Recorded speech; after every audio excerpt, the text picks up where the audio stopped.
Hello friends, welcome back to my channel Misty અલ્પાની દુનિયા channel. તમારું હાર્દિક સ્વાગત કરી રહી છું. શનિવારનો દિવસ છે, મોર્નિંગનો ટાઈમ છે. ટાઈમ થઈ રહ્યો છે 11:30. મારે રસોઈ કરવા જવું છે.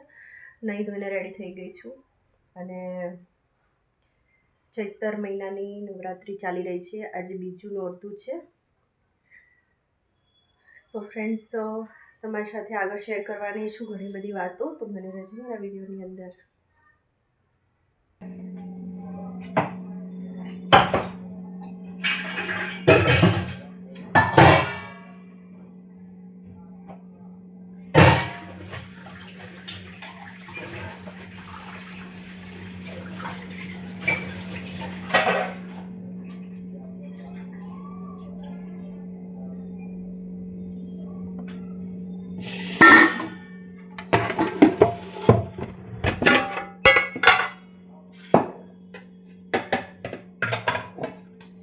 લોટ ખતમ થવા આવ્યો છે ફ્રેન્ડ્સ. રોટલા ઉપર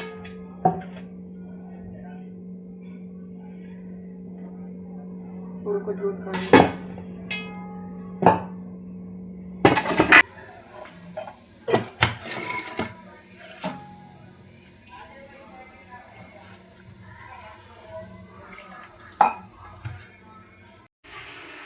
આજે બનાવવાની છે ગિલોડાનું શાક. લોટ બાંધી દીધો છે. વાસણ પડ્યા જ છે, ચાના વાસણ ઘસવાના છે. તો હું તો ધીરે ધીરે કામ કરું છું. મારાથી એક સામટું કામ થતું નહીં, શાંતિથી કામ કરું છું. અને વાસણ ક્યાં સોરી ગિલોડા કાપી દઉં, સમારી દઉં છું. પછી રોટલી બનાવી દઈશ, એક બાજુ શાક વઘારી દઈશ, એક બાજુ રોટલી બનાવી દઈશ. લસણ ફોલવાનું બાકી છે, લસણ ફોલી દઉં છું.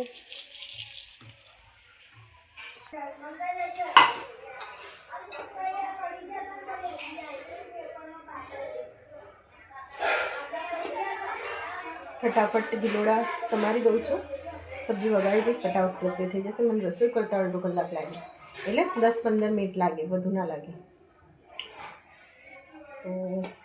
તો જલ્દી રસોઈ કરીને તમારી સાથે વાતો કરીએ.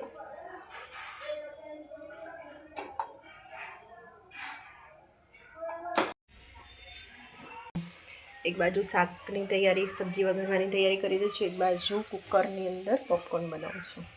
એની અંદર મેં તેલ અને મીઠું નાખી દીધું છે. કુકરની અંદર તેલ અને મીઠું નાખી દીધું છે.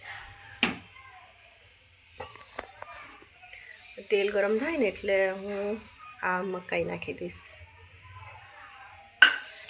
આ મકાઈનો પેકેટ આવે છે, જે ગાયથી હું ગરમ થઈ ગયું છે.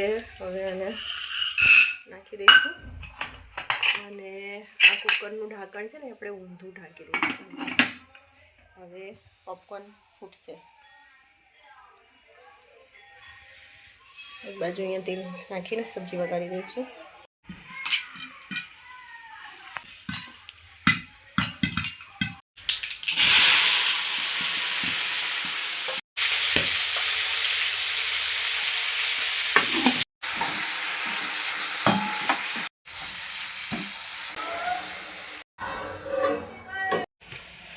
સરસ મજાની પોપકોર્ન બનીને તૈયાર છે ફ્રેન્ડ્સ. હળદર પહેલાં નાખી દેવાની હતી, હું હળદર નાખવાનું ભૂલી ગઈ હતી. એકદમ ક્રન્ચી પોપકોર્ન એનું. તમે બી ઘરે ટ્રાય કરજો ફ્રેન્ડ. આ છોકરાઓ માટે ઇઝી નાસ્તો છે. મિષ્ટીને વધારે ભાવે તો ઘરમાં રાખું છું. 5 મિનિટમાં તૈયાર થઈ જાય. ખાઈ લે પછી. મોટા પણ ખાય, નાના પણ ખાય.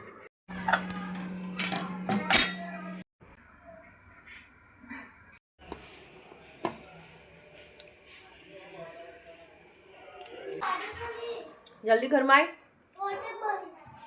ચા બા પી લે. ચાલ કેમ? જો ત્યાં માટે દ્રાક્ષ લાવીશું. લે ખાઈ લે.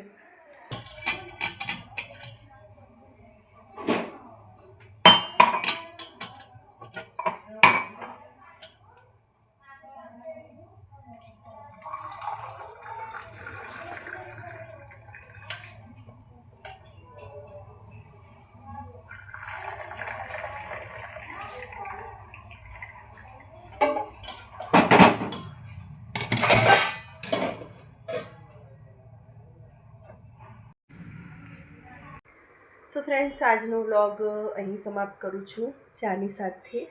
તમે પણ ચા પી લો, હું ચા પી લઉં છું અને વ્લોગની ધ્યાન પણ કરી રહી છું. અને આગલા નેક્સ્ટ વિડીયોમાં એટલે કાલના વિડીયોમાં તમારી સાથે શેર કરવાની છું કબાટમાં ક્યાં સોરી તિજોરીના જે કપડાં છે કેવી રીતે ઓર્ગેનાઇઝ કરવા તે તમારી સાથે શેર કરવાની આજે શેર કરવાની હતી, પણ હું બપોરે સૂઈ ગઈ, મને આવી ગઈ ઊંઘ એટલે વિડીયો શૂટ થઈ ના શક્યો. સો ફ્રેન્ડ્સ, કાલે જરૂરથી એ વિડીયો હું તમારી સાથે શેર કરવાની છું. સો આવજો, બાય બાય, ટેક કેર. નવા બ્લોગમાં નવી વાતો સાથે ફરી મળીશું આવતીકાલે. અને મારો વિડીયો ગમે તો લાઈક કરજો, શેર કરજો, કમેન્ટ કરજો અને ચેનલ પર નવા હોય તો ચેનલને સબસ્ક્રાઈબ કરી દેજો. Bye bye friends, bye bye.